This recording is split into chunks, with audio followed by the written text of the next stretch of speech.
Good morning in Christ everyone and have a blessed day. Welcome back to my channel, Abdon Divilla Vlog. And sa lahat ng aking mga hindi pa subscriber, pa-subscribe na lang po sa ating channel upang una kayong makarinig ng mga mabuting balita ng ating Panginoong Hesukristo.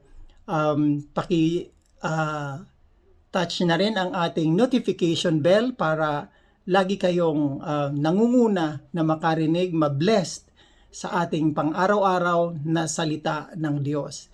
Dahil ako po ay isang lung cancer survivor,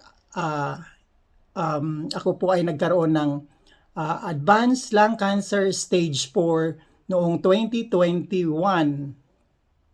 Ngayon po ay dahil tayo ay pinagaling na ng Panginoon, gusto kong i-share sa inyo, gusto kong i-share kung ano ang mga ginawa ko sa aking journey sa aking lung cancer stage 4. Dahil akala ko po, ako ay makukunin na ni Lord dahil ang sabi sa akin ng doktor ay meron na lamang akong 3 buwan na mananatili sa lupa, pero nang dahil sa aking mga ginawa, dahil sa aking pananampalataya, nawala ang aking cancer. Kaya sa lahat ng mga kakilala nyo or sa lahat ng mga dumadaan ng mga pagsubok, anumang karamdaman, sa may mga karamdaman especially, ay panoorin nyo ang aking mga vlog at mag-subscribe kayo kung ano ang aking mga ginawa upang matulungan nyo rin ang inyong mga sarili.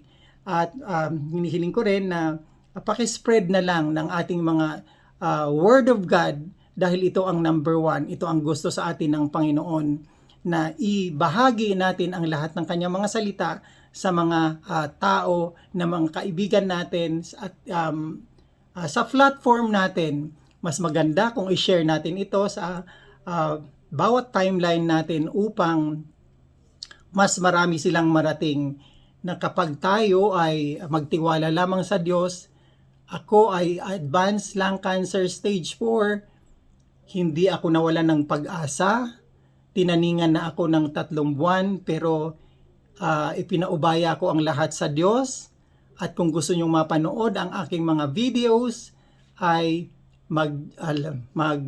panoorin nyo po at mag-subscribe na rin kayo dahil pag kayo ay nag-subscribe sa akin, magkakaroon din kayo ng chance na makapagligtas ng isang pasyente, ng isang tao na may mga karamdaman, especially dahil itong makukuha natin dito, just in case na dumami na ito, ay ating ibibigay din sa ating mga recipient na mga cancer patient. Kaya maraming salamat sa inyo. Ngayon pa lang ay nagpapasalamat na ako na magtiwala tayo sa Panginoong Hesukristo, magtiwala tayo sa Diyos dahil tayo ay kanyang anak. Dahil anak tayo ng Diyos, dapat nating sundin natin kung ano kanyang mga desire, ano mga gusto natin, ano mga gusto niya na gawin natin. Hindi dapat lahat ng ating mga kagustuhan ay masusunod, subalit ang dapat masunod kung ano ang gusto ng Panginoon na gawin natin para sa Kanya. At higit sa lahat, ang gusto ng Panginoon ay mapasaya natin siya.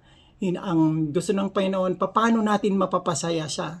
Yun ang totoong pananampalataya. Hindi yung kung paano tayo sasaya, kung paano tayo magiging maligaya. Dahil ang gusto ng Diyos, pasayahin natin ang Panginoon. Paano natin mapapasaya ang Panginoon? By communicating, makipag-usap tayo sa Diyos. Bumalik tayo sa Diyos dahil yun ang gusto ng Panginoon, nakausapin siya, magkaroon tayo ng communication sa bawat oras, sa bawat minuto, ay nandiyan lamang siya, naghihintay sa atin na tawagin siya dahil siya ang may gawa ng langit at lupa at siya rin ang makapangyarihan sa lahat na kayang gawin ang hindi kayang gawin ng mga tao dito sa lupa. Dahil walang imposible sa Kanya. Dahil we are created by the image of God, let us act by the image of God, dahil yun ang dapat nating gawin.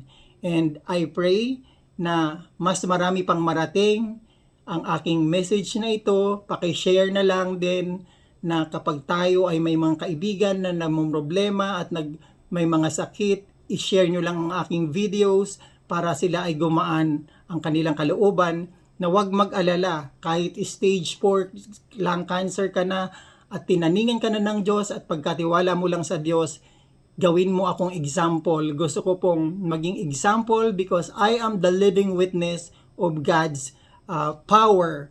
Naniniwala ako sa kapangyarihan ng Espiritu. And I pray all these things in the name of our Lord Jesus Christ.